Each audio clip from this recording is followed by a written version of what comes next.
ఏ అది మీకు ఇంగ్లాండ్ కావచ్చు, మాకు ఉల్లిగడ్డతో సమానం. ఇక బిర్యానీలో నిమ్మకాయ ఎట్లా విసుకుతాం అట్లా ఈరోజు మ్యాచ్లో ఇంగ్లాండ్ని విసికి పడేసినాం.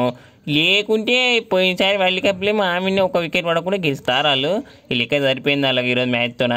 ఇక వాళ్ళ టీంలో బట్లర్ కానీ పెరుగులు కలిపినాం, సాల్ట్ కానీ ఉల్లిగడ్డ కూరలు కలిపినాం.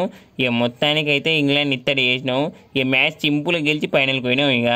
ఇక బహుమగాని టీం నెక్స్ట్ మ్యాచ్ ఉంది ఫైనల్తోన, ఇక అది సౌత్ ఆఫ్రికాతోన. ఇక వాళ్ళ టీం బహుమగాడు ఉంటే ఇక రోహిత్ తన సంకలు వేసుకొని విసుకుతున్నాయి బహుమగాన్ని. ఇక సింపుల్ మ్యాచ్ గెలిపిస్తున్నాయి. ఇక బుడ్డోడైనా లేడు, ఏం పర్వాలేదు. ఇక రేపైతే కప్పు కొట్టేది మేమే, కప్పు కొట్టి ఇండియాకి వస్తాం. ఇక మా వాళ్ళందరం పాములు ఉన్నాం. ఇక సౌత్ ఆఫ్రికా అయితే దిబ్బులే. ఇక ఉప్పులు ఎత్తారు పప్పులు ఎత్తారు ఉప్పు. ఇక శనివారం మాదే కప్పు.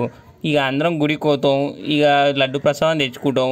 ఇక కూర్చొని తింటాం. టీం మీద ప్లాన్ వేస్తాం, ఎట్ట గెలవాలి ఏం కథ అని చెప్పి. ఇక అందరం మంచిగా సెట్ చేసుకుంటాం, మ్యాచ్లు గెలుస్తాం. ఈసారి అయితే కప్పు అయితే ఇడిచిపెట్టేదే లేదు. ఇక జై బాలయ్య.